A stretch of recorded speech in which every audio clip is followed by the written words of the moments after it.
je vous propose de faire ensemble tout le montage de la robe et j'en profiterai pour vous donner pas mal de petites astuces. Donc première chose, repérez bien l'endroit de l'envers. Donc là il devrait être assez facilement visible à l'écran. L'envers est donc beaucoup plus clair avec le motif beaucoup moins précis. Donc je commence par découper toutes mes pièces dans le tissu et en ce qui concerne les pièces les plus fines, comme ici les en forme dos et devant, eh bien moi je vous recommande avant de les couper d'amidonner un morceau de tissu. Donc l'amidon va donner une certaine rigidité au tissu. Ce qui est intéressant, c'est que c'est temporaire puisqu'au premier lavage l'amidon partira. Donc vraiment ça cartonne presque le tissu, ce qui le rend beaucoup plus facile à travailler et ce sera d'autant plus vrai que le tissu est fluide. Donc dès qu'un tissu est fluide et glissant, vraiment moi je vous recommande pour couper les petites pièces et être bien précis d'amidonner au préalable. Donc j'amidonne, je coupe mes pièces et ensuite pour ces deux en forme, je les ai thermocollées sur l'envers pour leur donner un peu plus de rigidité. Voilà, pour ce qui est du thermocollant toujours, j'ai thermocollé également un rectangle sur l'envers du devant au niveau des futures boutonnières ou œillets, donc qui me serviront à faire ressortir ici le petit lien de la taille. Donc là j'ai déjà fait mes boutonnières, mais au préalable j'avais donc thermocollé ce rectangle de 3 cm par 5 positionné entre les deux repères de glissière. Donc ça c'est l'autre chose suivante à faire, c'est donc de reporter ces deux lignes qui servent de repère pour positionner la glissière sur l'envers du devant et l'envers du dos. Alors pour reporter, moi je trouve que la méthode la plus simple c'est celle-ci, c'est d'utiliser un papier carbone. Bon, alors le mien a été bien utilisé. Donc le papier carbone, on le positionne entre la pièce de patron papier et le tissu. Et sur le papier, donc qui est sur le dessus, on vient roulotter la ligne, ce qui dépose en fait l'encre du carbone sur le tissu. Donc voilà, ça vient marquer assez précisément les repères que l'on souhaite reporter sur le tissu. Donc ligne de la glissière à reporter sur le dos et sur le devant, puis ensuite à reporter sur le devant uniquement cette ligne de côté, cette ligne qui sera en fait la ligne d'assemblage du dos et du devant. Et une fois que cette ligne sera reportée, il faut venir passer un fil de bâti, simplement pour la repérer facilement sur l'endroit du vêtement, puisque c'est là que je viendrai piquer. Voilà, toujours dans les préparations, au niveau de mes deux glissières, donc ces deux grands rectangles, eh bien, il vous faudra marquer au fer un repli d'1 cm sur tout le tour. Donc pour marquer un repli, moi il y a un petit outil que j'aime beaucoup, qui est très facile à faire sur un morceau de carton, comme celui-ci, un peu épais mais pas trop. Vous reportez une graduation et vous le positionnez sur votre tissu. Par-dessus, vous repliez donc la longueur voulue, ici 1 cm. Et tout l'intérêt du carton, c'est que l'on peut repasser dessus. Donc au fer, on vient directement marquer ce pli. Et on est sûr d'avoir la bonne longueur de pli partout. On peut déplacer le couturomètre sur toute la longueur. Donc voilà, une fois que les plis d'1 cm, les replis sont marqués, ici aux petites extrémités, j'ai piqué ces replis en place à environ 5 mm du bord.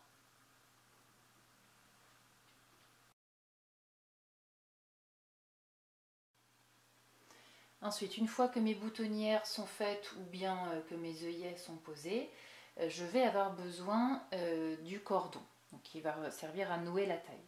Donc ce cordon, je peux choisir soit un cordon existant du commerce, après il y a plein de fantaisies possibles, je peux par exemple comme ici réaliser une petite tresse avec différents brins, donc là j'ai choisi une chute de laine et des brins dorés. Ou bien encore, je peux les réaliser dans le même tissu que ma robe. Donc là, dans ce cas, j'ai coupé une bande de 3 cm de large. Je l'ai formée comme un billet du commerce à l'aide de ce petit outil. J'ai commencé à le faire au fer, à la marquer au fer, je voulais vous montrer quand même. Donc là, j'ai marqué ce double repli à l'aide de cet outil. Donc je glisse ma bande à l'intérieur, je la tire par ici, ça m'aide à replier les deux extrémités. J'écrase le tout au fer et j'obtiens donc cette bande repliée comme un billet du commerce. Donc là, pour terminer ce petit cordon, eh bien, je replie à nouveau sur toute la longueur. Donc là, je commence par le marquer au fer, ce sera plus facile. Et ensuite, comme j'ai déjà fait sur celui-là, je pique à 2-3 mm du bord sur tout le long pour maintenir ces épaisseurs bien superposées. Puis j'ai positionné l'envers d'une glissière sur l'envers du devant. Et j'ai fait correspondre les deux lignes de marquage que j'avais donc reportées sur le tissu. J'ai positionné ma glissière entre ces deux lignes. Je l'ai laissé dépasser d'environ 5 mm au niveau des lignes de côté. J'ai épinglé, puis j'ai piqué sur les deux grandes extrémités uniquement à 2 mm du bord. Ensuite, j'ai passé mes deux cordons à l'intérieur des glissières, de part et d'autre, pour les faire ressortir devant par les boutonnières ou les œillets. Maintenant, je vais faire correspondre l'extrémité de chaque cordon avec l'extrémité de la glissière, ici. Donc je pousse un peu mon petit cordon, je vais tirer sur l'autre côté, hop, là. Et là je l'épingle bord à bord. Donc je fais pareil de l'autre côté et par-dessus la couture que j'avais là, je vais piquer quelques points, vraiment de petits points pour bien maintenir, bien fixer l'extrémité de chacun de mes deux cordons.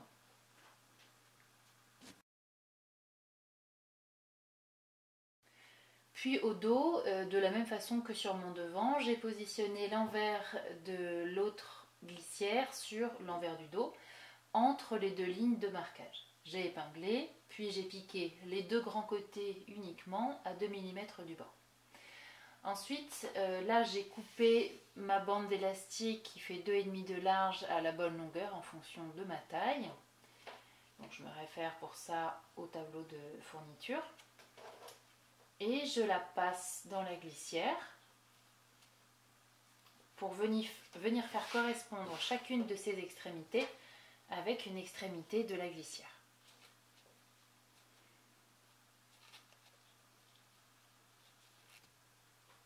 Donc une fois que mon élastique a été passé sur tout le long, je l'ai épinglé puis piqué bord à bord à chaque extrémité pour le maintenir en place et donc automatiquement ça fait froncer cette glissière du dos.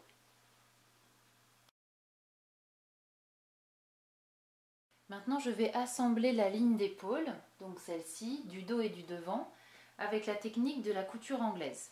Alors je commence par positionner mon dos et mon devant envers contre envers.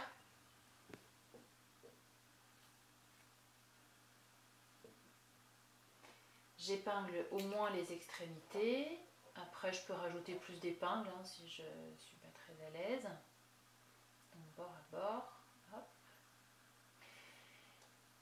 Et la couture anglaise se fait en deux temps. Une première couture à environ 5 mm du bord, 5-6 mm. Alors, soit avec une piqueuse plate classique, et ensuite je viendrai recouper les effilochures qui dépassent au ciseau, soit directement avec une surjeteuse qui a l'avantage de recouper les effilochures en même temps qu'elle pique, qu'elle assemble les deux côtés.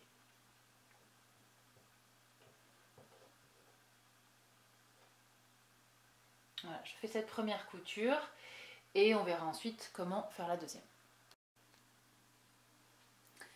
Donc là la première couture est faite. Au fer, je l'ai ouverte pour bien positionner à plat. Et je vais replier le long de cette ligne, le long de cette couture, pour venir la renfermer dans une autre couture. Donc là, je peux positionner quelques épingles et je vais renfermer la marge de couture précédente dans une couture à environ 7-8 mm du bord.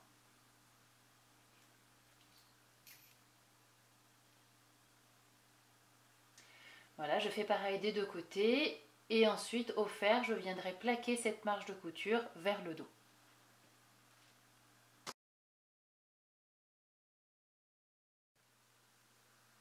Sur cette robe, je vais vous montrer l'option de pose d'un galon sur le pourtour de chaque manche. Donc j'ai commencé par diminuer la largeur de chacune de mes manches, dos et devant, selon le croquis que vous trouverez à la fin de la notice de montage, et selon également la largeur de votre galon. Donc j'ai réduit, j'ai recoupé mes manches, j'ai réalisé les étapes 1 à 8 incluses, donc j'en arrive à là, je viens tout juste de terminer l'assemblage de mes deux épaules.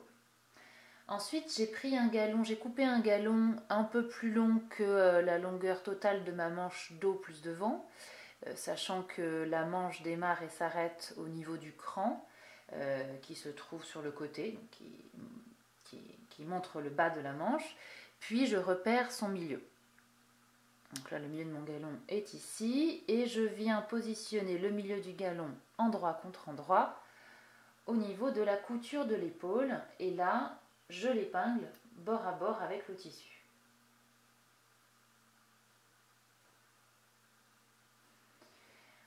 Puis je laisse aller mon galon sans l'étirer particulièrement, en le faisant déborder de plus en plus et de façon progressive, jusqu'à ici, arriver au niveau du cran à 1 cm du bord environ. Donc là, j'essaye d'avoir un dépassement du galon par rapport au tissu progressif et arriver à rendre une jolie courbe jusqu'à avoir ici, entre l'extrémité du bas de ma manche, donc mon cran qui se trouve là, et le galon, j'ai là 1 cm. Donc je l'épingle très soigneusement.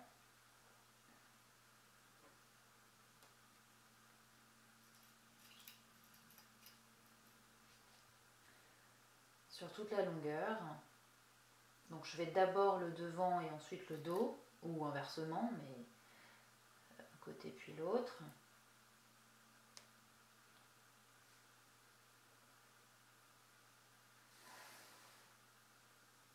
Là, je peux en mettre vraiment beaucoup.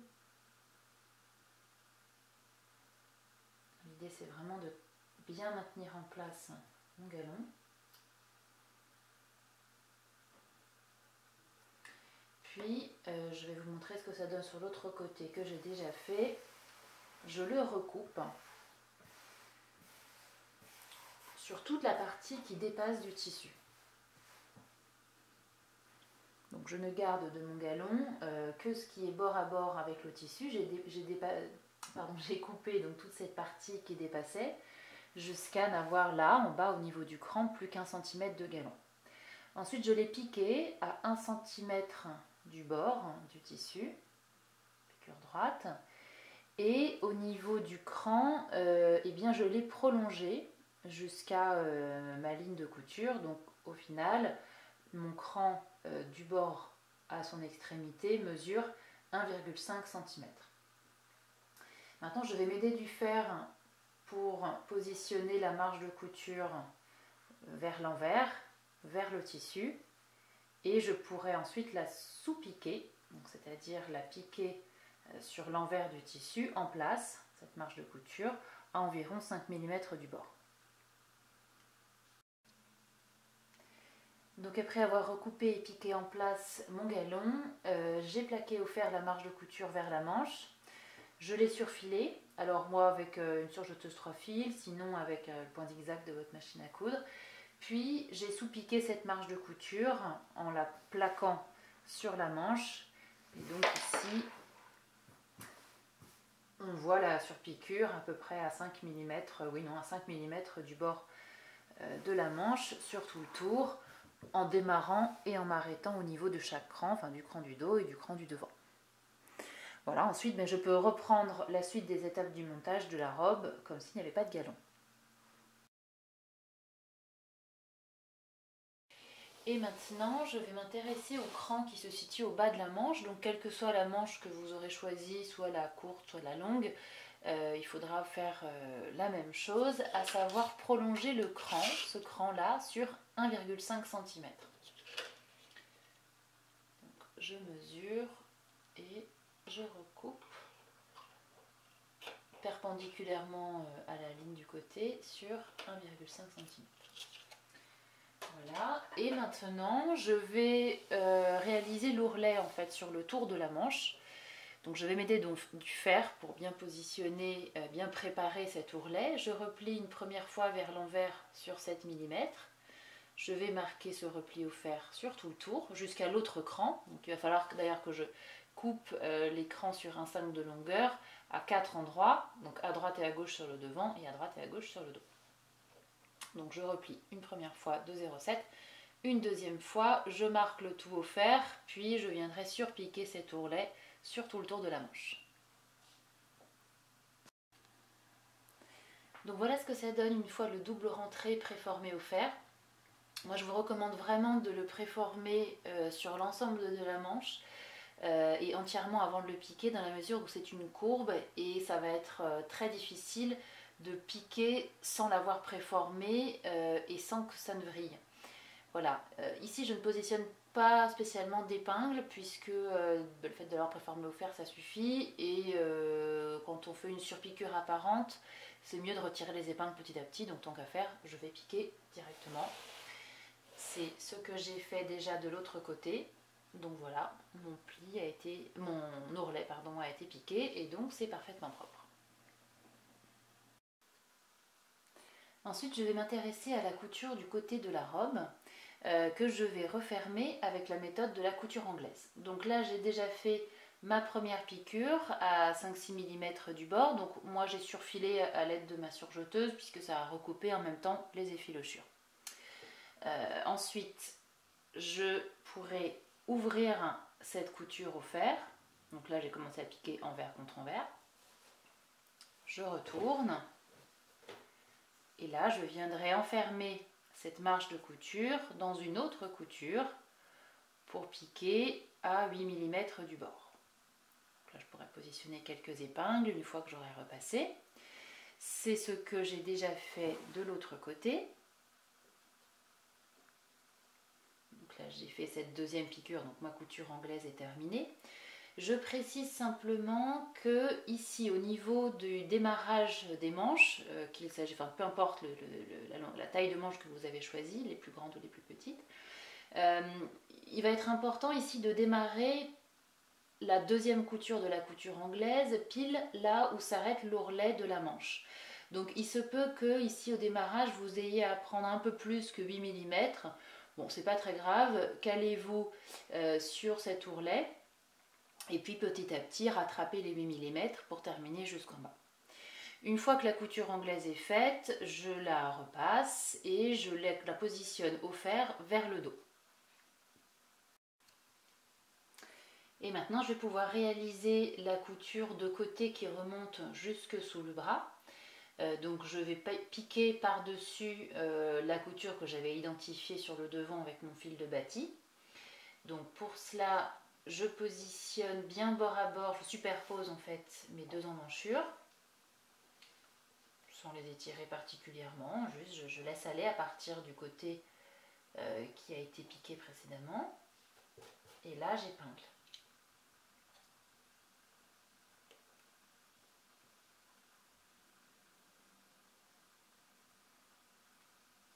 Donc j'épingle, là je peux mettre pas mal d'épingles, je peux épingler à la fois au niveau des manches, de l'extrémité des manches pour vraiment m'assurer qu'elles sont bien bord à bord, bien superposées.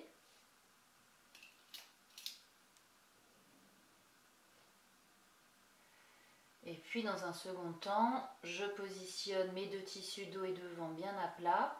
Et là, je vais épingler par-dessus la ligne, enfin en perpendiculaire de la ligne sur laquelle je vais piquer.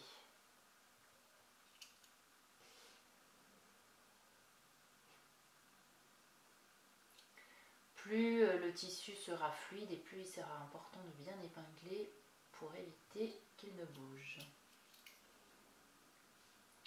Donc là, ce sont des épingles que je vais peut-être retirer au moment de piquer avant d'arriver dessus pour avoir vraiment une piqûre un peu plus nette. Donc voilà, je vais piquer en démarrant, donc pile là où démarre mon fil de bâti. Je pique droit et je vais jusqu'au côté. En fait, je dois mourir, comme on dit en couture. Je viens mourir ici sur la couture du côté. Je fais un point d'arrêt juste avant d'arriver dans le vide sur le côté. Et je procède de la même façon sur la droite et sur la gauche de la robe. Si je souhaite garder la robe à cette longueur, je vais pouvoir réaliser dès maintenant l'ourlet au bas de la robe. Donc pour cela, ça va être la même méthode que l'ourlet sur les manches, à savoir je vais marquer ou faire un premier repli de 7 mm sur tout le tour, puis un deuxième. Et là, je pourrais surpiquer mon ourlet à 5 mm sur tout le tour. Si en revanche je la veux plus longue, en rajoutant un ou deux volants, eh bien je commence par repérer le milieu du devant et le milieu du dos au moyen d'un cran. Donc si je ne l'ai pas fait au moment de couper mes pièces, parce que c'était des pièces qui étaient coupées au pli, donc souvent on marque le milieu des pièces coupées au pli au moyen d'un cran, donc le milieu étant le pli justement. Donc là je peux retrouver en pliant, en superposant mes deux côtés, je retrouve mon milieu dos, mon milieu devant. Donc là je les ai marqués au moyen d'un petit cran dans la marge de couture. Ensuite j'assemble deux volants 1 avec la méthode de la couture anglaise, ce que j'ai déjà fait ici. Donc la couture anglaise, c'est ce qu'on a vu précédemment.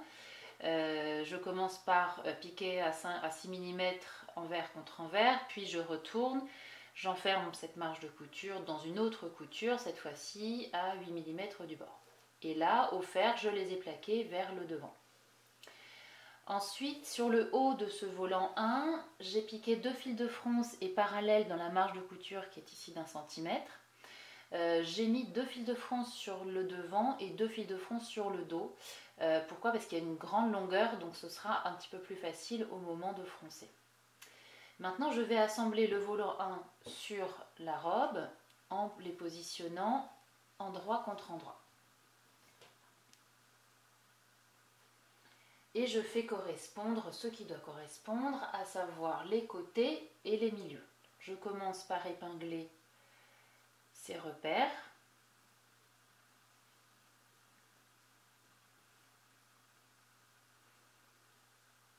Donc ici, la ligne de côté, les coutures de côté.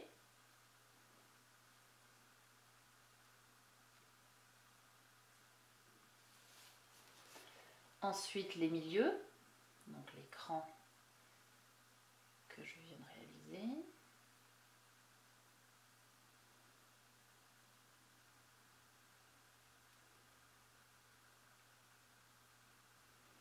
L'autre côté.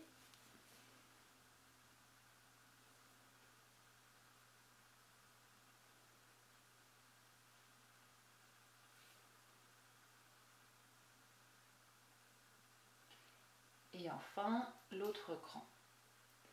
Une fois que j'aurai terminé cet épinglage, je vais pouvoir tirer sur mes fils de fronce de façon à froncer et donc à faire correspondre les longueurs, puisque le volant est plus large que le bas de la robe. Donc je retrouve mes fils de fronce, je fronce et je vais positionner des épingles tout le long du bas de la robe pour vraiment bien maintenir les épaisseurs superposées, bien maintenir les fronces réparties. Et donc ça m'aidera à piquer et à avoir un joli rendu.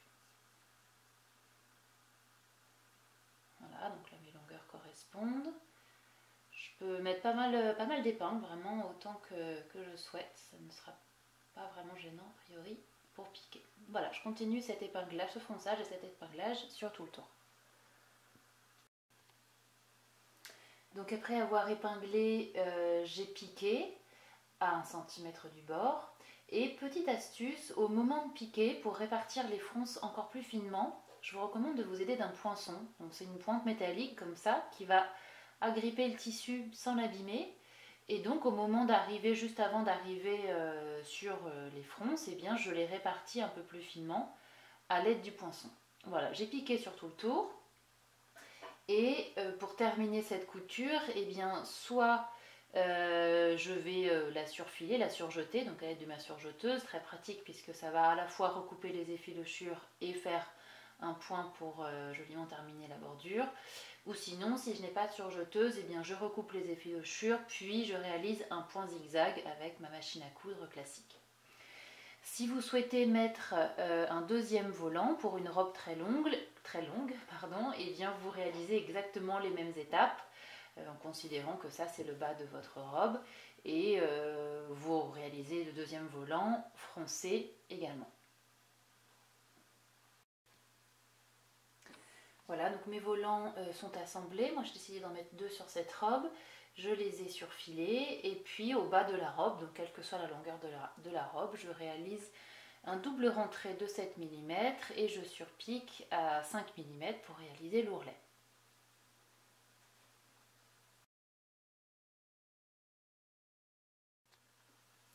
Et pour terminer la robe, je vais m'occuper maintenant de la finition d'encolure. Alors ici j'ai assemblé endroit contre endroit mes deux enformes, dos et devant. J'ai piqué donc au niveau des deux épaules à 1,5. Puis j'ai ouvert la couture au fer, ce qui me permettra de limiter les surépaisseurs. Ensuite sur le bord extérieur, j'ai commencé à préformer au fer un petit rentré de 5 mm. Donc je mets cette fois-ci du couture au mètre petit format. Pour quelle raison? Parce qu'en fait vu que j'ai pas mal de courbes, et bien ça va être plus simple d'avoir un petit format plutôt qu'un grand. Donc là je vais continuer sur tout le tour. Ici par exemple la marge de couture dépasse et me gêne un peu, donc là je la recoupe tout simplement. Voilà, et à l'aide du fer, je vais continuer à marquer ce repli de 5 mm. Et ensuite, une fois qu'il sera bien marqué, je pourrai le surpiquer à 2 mm du bord sur tout le tour. Donc voilà, le rentré de 5 mm a été formé sur tout le tour, puis piqué, surpiqué à 2 mm. Et maintenant, je vais le positionner endroit contre endroit sur mon encolure, en faisant correspondre le V du devant,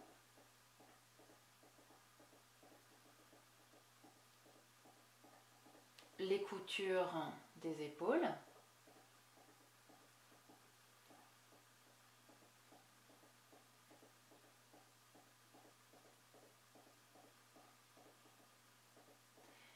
et dernière chose, le milieu dos.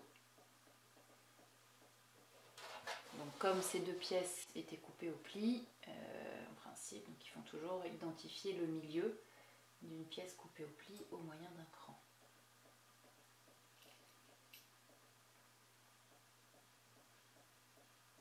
Voilà, là entre chaque épingle, je peux en positionner plus. L'idée c'est de faire parfaitement correspondre toutes les longueurs. Je me mets bien à plat, j'épingle. Et puis je vais piquer à 1 cm pour assembler cette enforme sur tout le tour du V. Je pique à 1 cm. Donc après avoir épinglé mon enforme, je l'ai piqué à 1 cm sur tout le tour. Donc attention quand même, au moment d'épingler, il faut vraiment bien faire correspondre les longueurs. Et l'encolure de la robe a tendance un peu à se déformer puisque seule l'enforme est thermocollée. Donc vous pouvez pourquoi pas amidonner l'encolure de la robe pour la rigidifier un peu, éviter qu'elle ne se détende trop et quoi qu'il en soit, épingler vraiment soigneusement pour bien faire correspondre les longueurs. Donc ensuite, une fois que c'est piqué à 1 cm, je peux réduire cette marge de couture de moitié sur tout le tour.